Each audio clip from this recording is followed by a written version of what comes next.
Politique étrangère, nous allons en parler avec Jean-Marie Kassamba dans les dessous des cartes. Bienvenue à vous, Jean-Marie Kassamba. Merci. Comment est votre morale d'abord? Ah, je me porte bien. Très bien. Je me porte bien. Si c'est la question par rapport à le sujet que vous avez abordé tout à l'heure, la seule réponse que je peux avoir, c'est que moi, je suis fier de ma mère. Très fier de ma mère, de mon père aussi. Et de là où ils sont aussi fiers d'avoir produit à l'humanité ce que je suis modestement. Et je me pose la question si les autres sont fiers de leur mère ou leurs mères sont fiers également des enfants qu'ils ont laissés sur Terre ou qu'ils ont sur Terre. On vous a senti, c'est vrai, parce que lorsqu'on a suivi cette vidéo, vous n'avez pas répondu. Je ne peux pas répondre parce que moi, je suis éduqué autrement. Que ce soit moi-même, mes frères et sœurs, mes enfants, mes collaborateurs, vous êtes tous ici. Je vous ai dit que je vous conduis autrement. Si les gens confondent la politique et l'insolence, le manque de vivre en société, que puis-je faire, moi? On constate, tout simplement. Et c'est triste parce que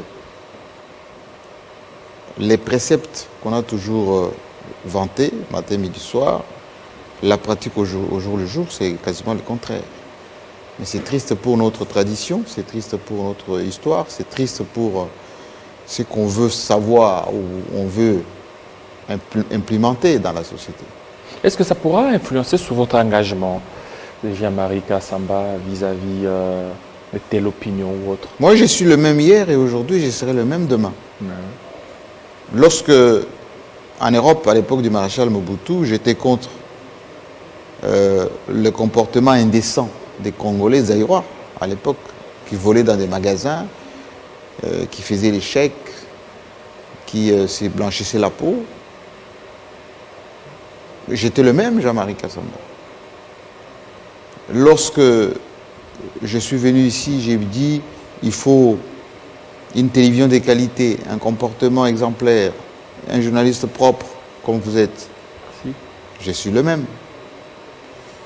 Lorsque je suis en train de dire aujourd'hui que ce pays, il appartient à toutes les ethnies, il appartient à l'ensemble de la République, aux 450 territoires de notre pays. Je reste toujours le même.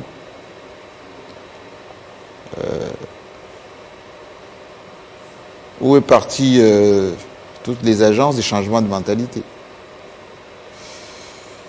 Et par rapport à vous, vous comptez porter plainte ou laisser cette affaire comme ça? D'abord, je remercie tous ceux qui m'envoient des messages, qui m'appellent.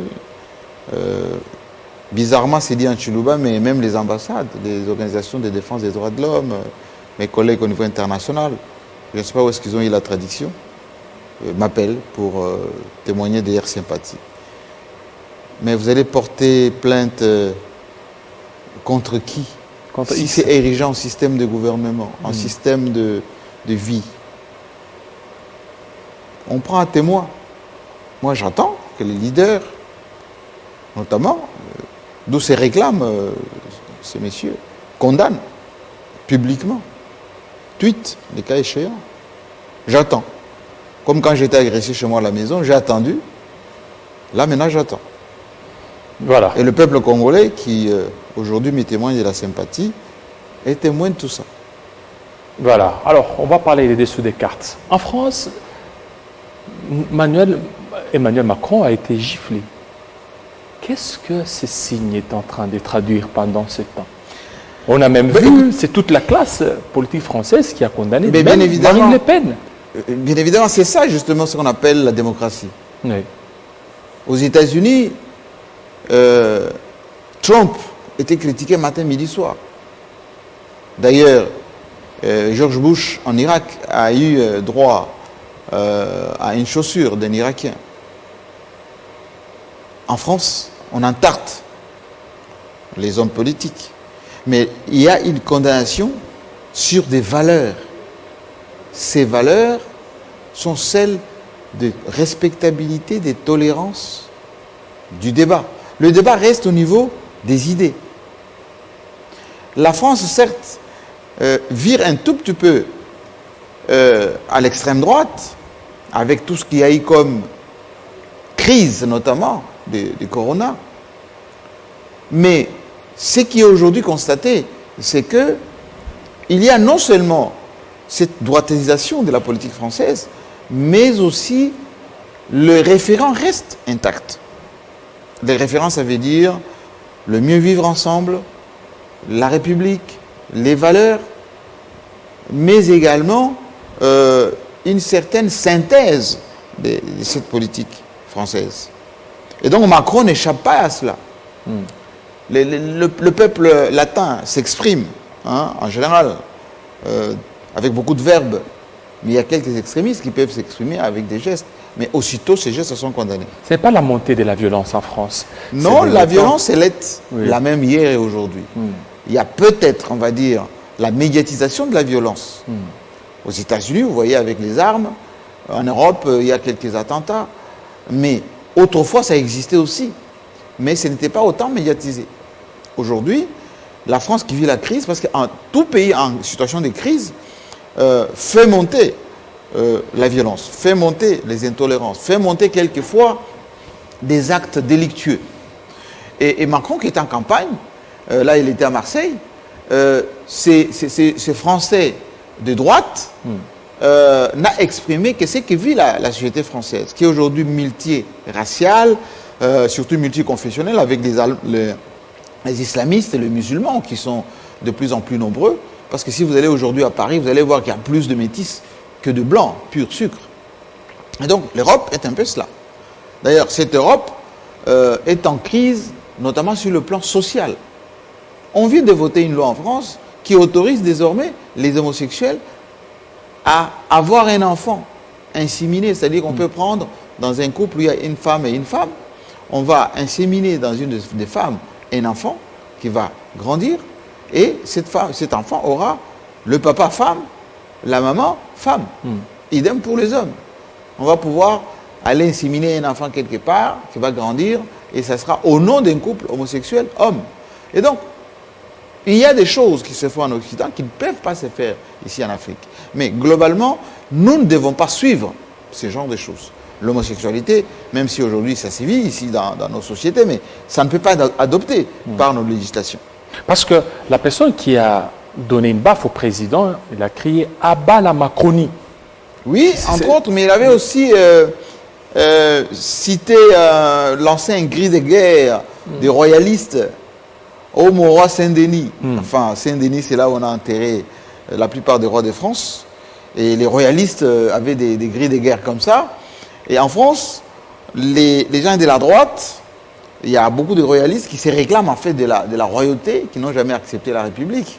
Et donc, Macron est en quelque sorte le symbole de ce qu'on appelle le capitalisme triomphant. Parce que lui-même, c'était un ancien banquier. Et il vit souvent dans le monde des banquiers.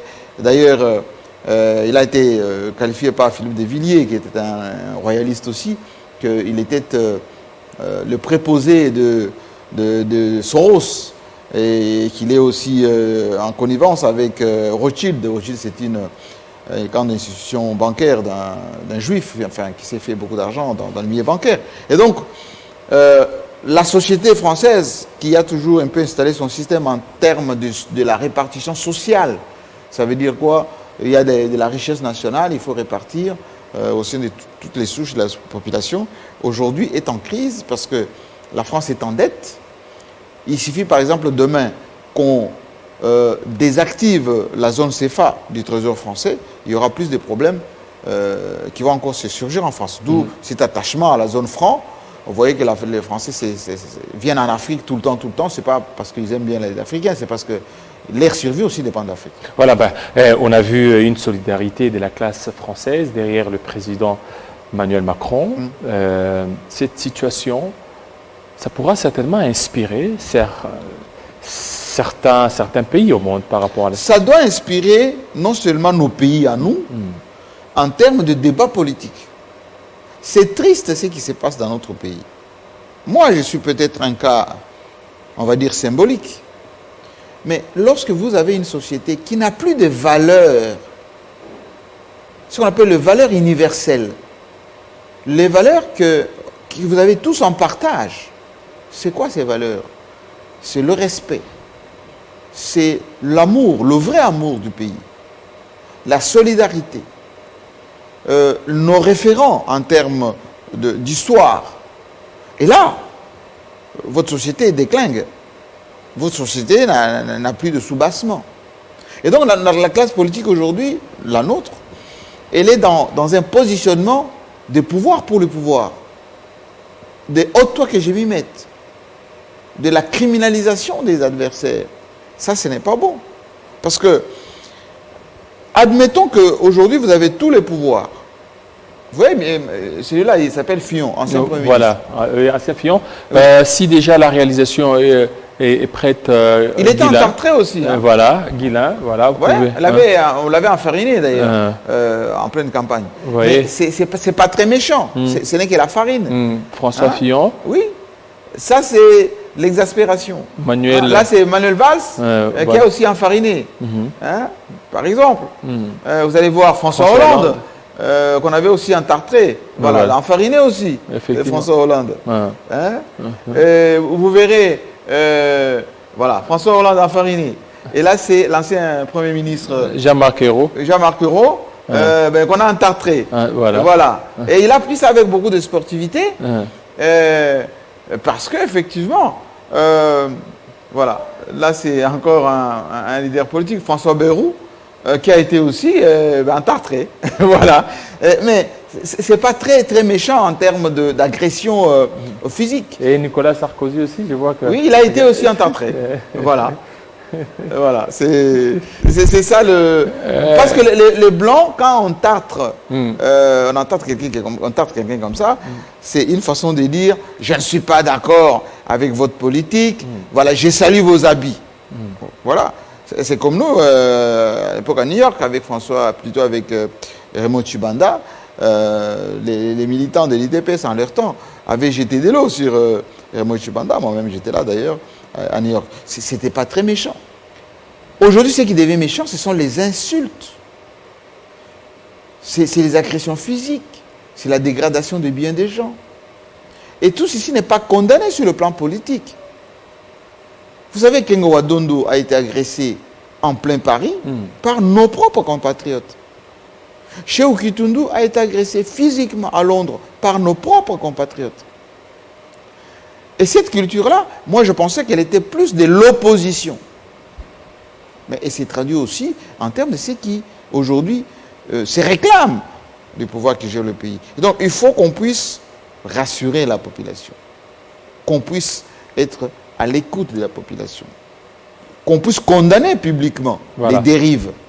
Voilà, j'aimerais Kassamba, quittons la France, maintenant allons aux États-Unis d'Amérique. Le président Joe Biden commence sa tournée. Mais écoutez, Biden commence aujourd'hui sa première tournée, on va dire internationale, depuis qu'il a été président des États-Unis. Et il a dit, en descendant à Londres, America is back. Ça veut dire les États-Unis sont de retour. Il y avait un certain isolanisme de Trump qui avait dit que le multilatéralisme n'est pas une bonne chose. America First. Il faut désormais que les États-Unis soient au-dessus du monde, fonctionnent selon leur volonté. Ils se sont retirés, enfin les États-Unis à l'époque de Trump, de l'accord sur le nucléaire iranien, de la transition écologique, des accords qui étaient signés. Donc tout ce qui liait les États-Unis au monde était stoppé par Trump.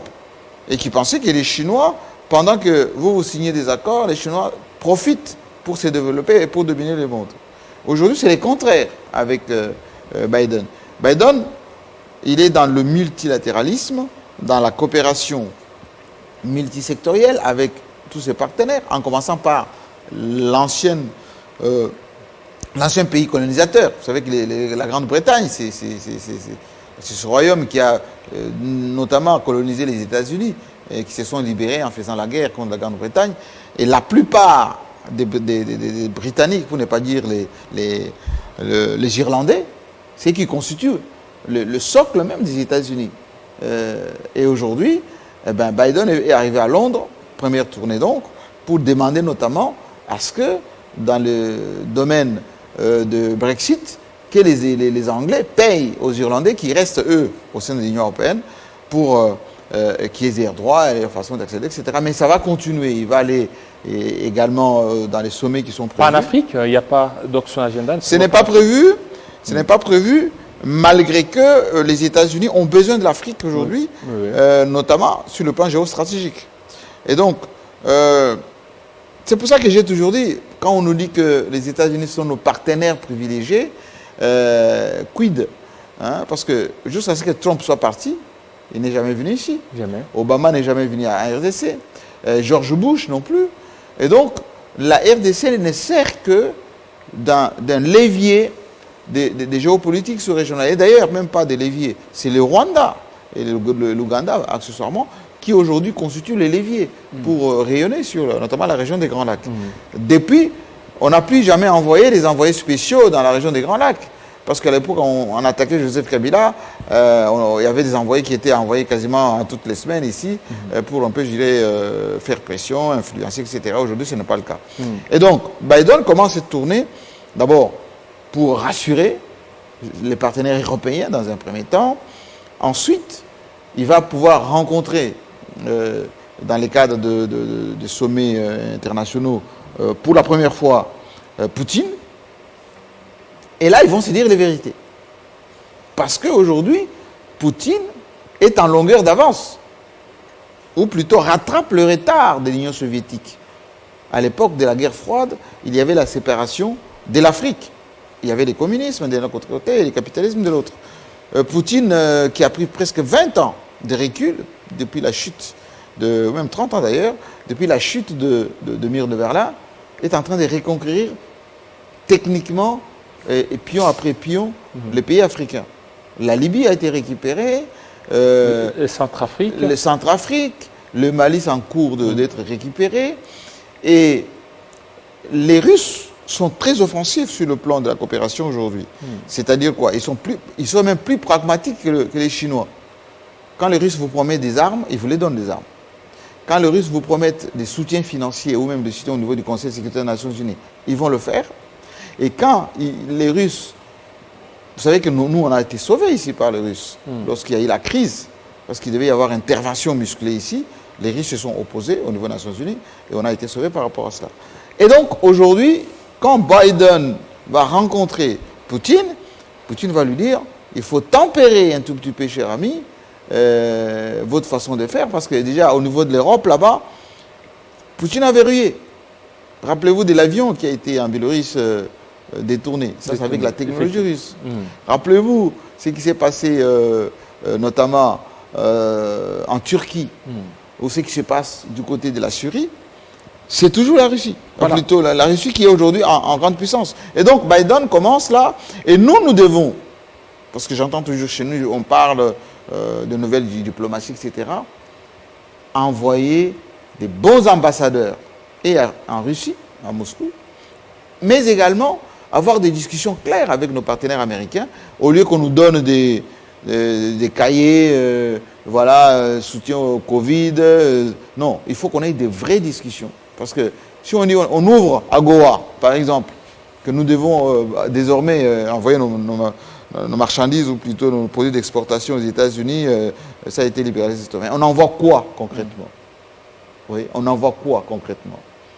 Voilà, puisque vous parlez de la diplomatie, pour terminer avec vous, Jean-Marie Kassamba, la RDC a retiré sa candidature au niveau de membres du Conseil. Oui, non permanent. Non permanent. Conseil de sécurité. Voilà, tout ça, ce n'est pas une faiblesse de notre diplomatie, où il faut encore qu'on puisse revoir certains paramètres. Bien sûr, je l'avais dit ici la fois dernière. Je me pose la question, pourquoi les gens ne nous suivent pas très souvent? Il y a des décisions, avant de les prendre, il faut parfois anticiper, faire des analyses. Les conseillers diplomatiques, ils servent à ça.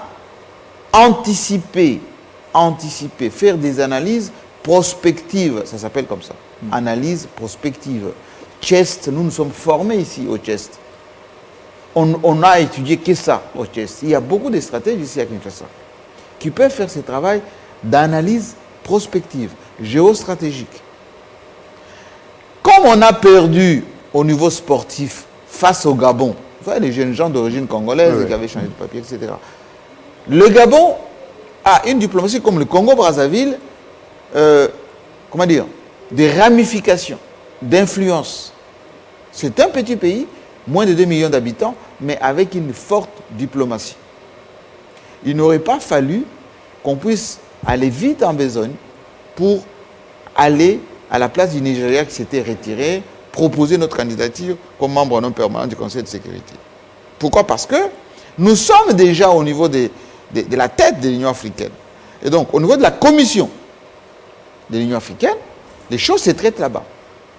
Au niveau même de l'Union africaine, il faut que des envoyés spéciaux de notre président, ce qu'on appelle les ambassadeurs itinérants. Je me pose la question, ils voyagent quand, comment, ils vont où, ces ambassadeurs itinérants? Ils devaient faire un travail de ratissage pour savoir si effectivement les autres membres de l'Union africaine étaient avec nous dans cette affaire.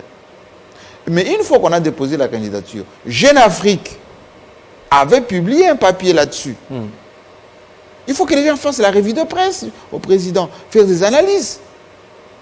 Et dans ce papier de Jeune Afrique, il était dit qu'on risque de perdre. Il y avait un bras de fer avec Omar Bongo, plutôt Ali, son fils. Même si Ali était parti du côté des Commonwealth et tout ça c'est stratégique. Mais Ali n'a jamais quitté le monde francophone, etc. Et donc, c'est un peu de la reculade par rapport à ce qu'on a voulu faire. Il faut acter ça comme un échec. Il faut acter comme un échec.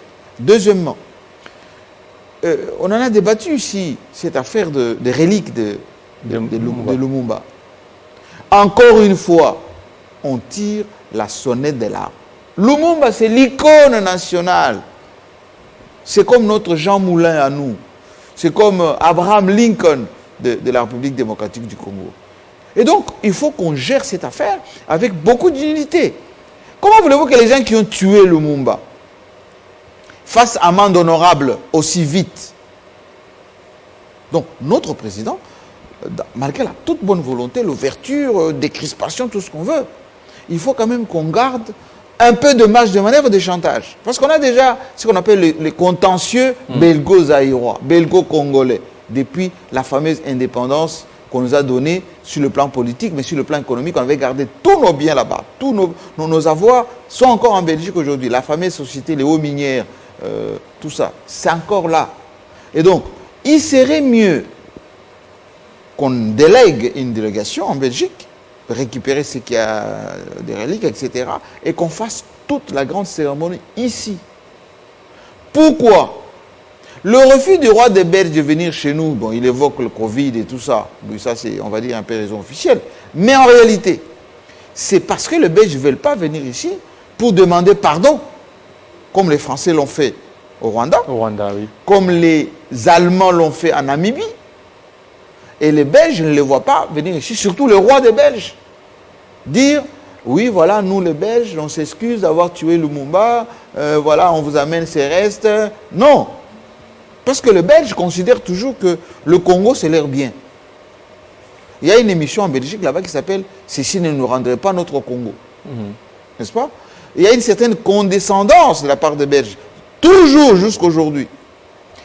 Et quand on voit que la plupart de l'élite congolaise, pour montrer qu'elle a réussi, il faut qu'elle achète une maison à Waterloo, en Belgique, ou qu'elle achète une maison, je ne sais pas moi, avenue Louise, ou avenue Franklin Roosevelt.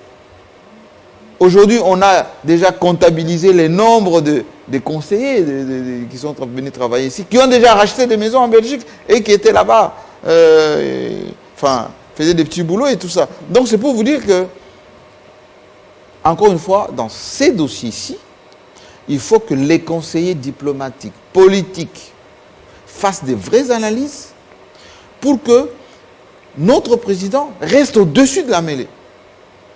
Qu'est-ce que ça veut dire? Qu'on gère cette affaire avec la dignité congolaise. On peut investir autant d'argent qu'on veut ici chez nous.